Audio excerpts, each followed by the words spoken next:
শ্রীমদ্ ভগবদ্গীতা মানুষকে তার জীবদ্দশায় এবং মৃত্যুর পরের অবস্থা সম্পর্কেও উপদেশ দেয়। গীতা হলো জীবনের শ্রেষ্ঠ দর্শন। গীতার বাণী সঠিকভাবে অনুসরণ করে উন্নতির চরম শিখরে পৌঁছানো যায়। গীতায় সাফল্যের পথ দেখানোর পাশাপাশি ব্যর্থতার কারণও বিচার করেছেন শ্রীকৃষ্ণ। কেন মানুষ অনেক সময় অধঃপতনের দিকে এগিয়ে যায় সেই বিষয়ে তিনি জানিয়েছেন, তা নিয়েই আজকের এই ভিডিওটিতে আলোচনা করা হলো। শ্রীকৃষ্ণ বলেছেন, মানুষের অধঃপতন তখনই শুরু হয় যখন তিনি নিজের পরিবারকে উপেক্ষা করে অপরিচিত বা স্বল্প পরিচিত কারোর সংস্পর্শে পরামর্শ গ্রহণ করেন। গীতায় বলা হয়েছে যে কাউকে প্রতারণা করলে তার ফল আপনাকে পেতেই হবে।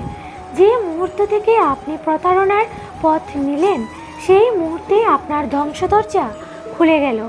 আপনি যত কুশলী খেলোয়াড় হন, প্রতারণার আশ্রয় নিলে তার ফল ভালো হয় না। নিজের কর্মফলের হাত থেকে কেউ পার পায় না।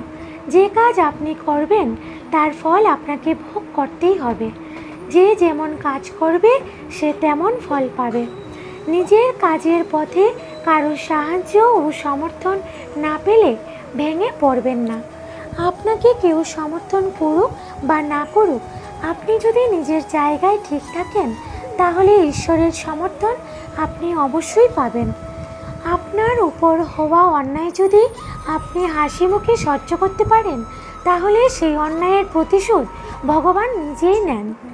গীতায় শ্রীকৃষ্ণ বলেছেন যে কোনো মানুষের কখনোই উদ্ধত হওয়া উচিত নয়। অহংকারই মানুষের পতনের কারণ। ইগো থেকে আমরা অনেক সময় এমন কাজ করে ফেলি যা আমাদের করা উচিত নয়। তাই অহংকার অবশ্যই পরিত্যাগ করা উচিত। রাধে রাধে, হরে কৃষ্ণ।